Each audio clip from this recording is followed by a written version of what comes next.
गया था तो फालतू बिना मदद ते तनको भरम नहीं से रहे देत कि काल के तोरे कोनो बात हुई गणिया बाह जाई त केहू के भरम रही कि मौगी बिया चाहे मतरिया बिया चाहे केहू के तो घुमौले चलता रहे।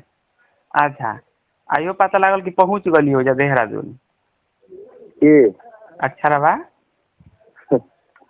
अच्छा हाँ भैया, यही भ्रम में तो एकदम।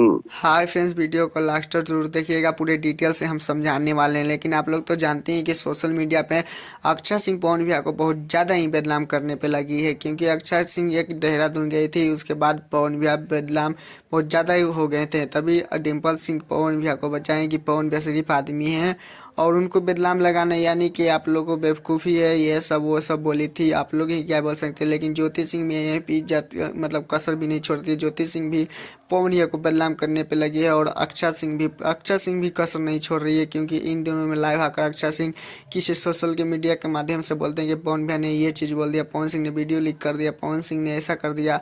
बहुत सारा मुद्दे उठते रहते हैं अक्षर और पवन और ज्योति सिंह के बारे में, क्या ही बोल सकते हैं। लेकिन ज्योति सिंह भी बाज नहीं आती है। लेकिन इन सब छोड़िए, अपना मतलब पवन भैया ने बोला है कि कोई कितनों बिगाड़ी कुछ न बिगड़ी।